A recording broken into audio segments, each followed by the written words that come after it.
नमस्कार साथियों, दोस्तों मैं प्रभु यादव स्वागत करता हूं आपके अपने चैनल प्रभु यूपीपी में। दोस्तों, उत्तर प्रदेश पुलिस कांस्टेबल के लिए जो री एग्जाम होना है उससे संबंधित बच्चों के कुछ क्वेरीज आ रहे हैं जिनको कि मैं इस वीडियो के माध्यम से क्लियर करने वाला हूं। दोस्तों, पहला आपको दिख रहा होगा प्रश्न कि क्या पहले फिजिकल होगा।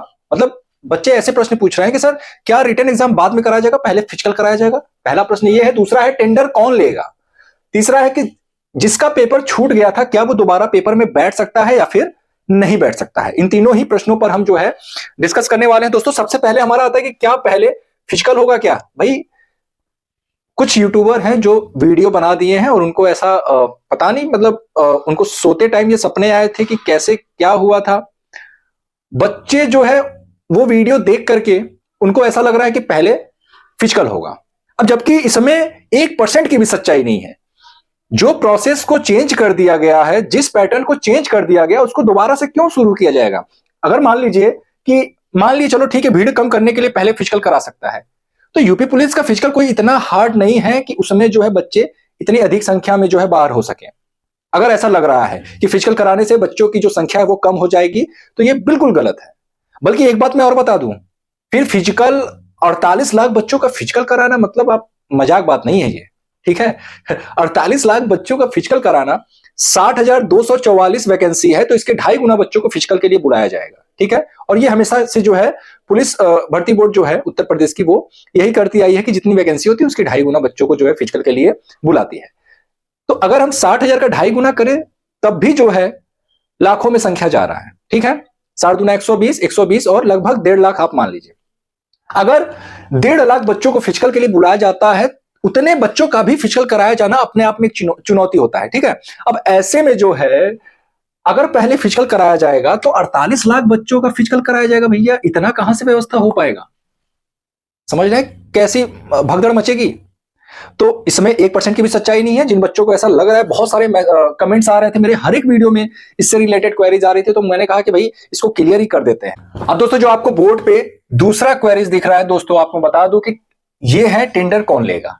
दोस्तों, बच्चों का कमेंट आ रहा है कि सर क्या टेंडर वही कंपनी लेगी या फिर दूसरी कंपनी लेगी। इस प्रश्न को समझने के पहले आपको यह समझना पड़ेगा, जो पेपर लीक हमारा हुआ है उस पर जो जांच बैठाई गई है, ठीक है, एसटीएफ को जांच मिला है। अब ये जो जांच है इसका जो रिपोर्ट आएगा, ठीक है, इसका जो रिपोर्ट आएगा इस पर डिपेंड करता है कि टेंडर किसे दिया जाएगा। देखिए, अगर ये जो पेपर लीक हुआ है, अगर उसमें कंपनी का अगर हाथ निकला या फिर कंपनी का किसी प्रकार का अगर उसमें कोई भागीदारी निकली, तो यकीनन जो है इनको टेंडर से हटा दिया जाएगा, ठीक है, कंपनी का टेंडर समाप्त कर दिया जाएगा।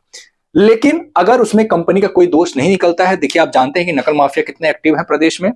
आप क्या करेंगे, शासन प्रशासन और कंपनी ही सब कुछ ईमानदारी से करके क्या करेगी, जब बीच में जो है कि, और इसमें बच्चों का भी हाथ होता है, इस बात को आप दरकिनार नहीं कर सकते। कुछ ऐसे बच्चे हैं जो जिनका पढ़ाई लिखाई से वास्ता नहीं होता ना, वो ये सब काम में जुड़ते हैं, ठीक है। तो आपको मैं बता दूं कि ये जो जांच है इसका जो रिपोर्ट आएगा उसके अकॉर्डिंग जो है आगे का डिसीजन लिया जाएगा। तब तक जो है कंपनी का टेंडर समाप्त नहीं किया जा सकता है जब तक कि उसमें उसका जो है किसी प्रकार का कोई भागीदारी न निकले कि हाँ भाई पेपर लीक में इनका हाथ था, ठीक है। चलिए, जिसका पेपर छूट गया था क्या वो दोबारा पेपर दे सकता है।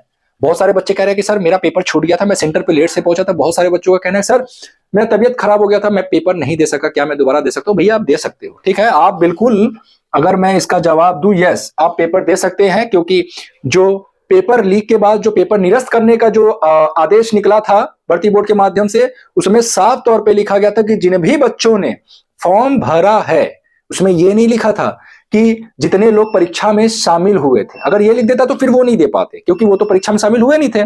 लेकिन उसमें यह लिखा गया कि फॉर्म जिन भी बच्चों ने भरा है, तो भैया आपने अगर फॉर्म भरा है तो आप पेपर दे सकते हैं, लेकिन अगर फॉर्म ही नहीं भरे तो भैया पेपर आप नहीं दे पाओगे, ठीक है। तो उम्मीद करता हूं ये तीनों जो बातें थी आपको बहुत अच्छे समझ में आई होगी और चीजें क्लियर हो गई होंगी। ज्यादा इस सब चीज का आप टेंशन ना ले, अपनी पढ़ाई का टेंशन ले। और आपको मैं बता दूं, आपका जो रीजनिंग का क्लास है, आपका जो रीजनिंग का क्लास है वो मैंने प्रारंभ कर दिया है, ठीक है। अब हर रोज, बीच में एक आध दिन हो सकता है गैप हो जाए, लेकिन कोशिश यही करूंगा कि अब हमारे पास समय बहुत है। इतना समझ लीजिए कि हमारे पास कम से कम 3 महीने का वक्त है, और 3 महीने में मैं देखिएगा ना आपके सारे रीजनिंग के चैप्टर्स को मैं कवर करा दूंगा।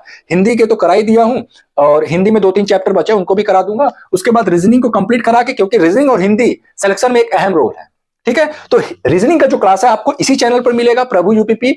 और हिंदी के लिए आपको जाना पड़ेगा प्रभु यूपीपी हिंदी वाले चैनल पर। वहां पे सिर्फ और सिर्फ मैं हिंदी के वीडियोज अपलोड करता हूं और कोई भी सब्जेक्ट वहां पे नहीं पढ़ाता हूं।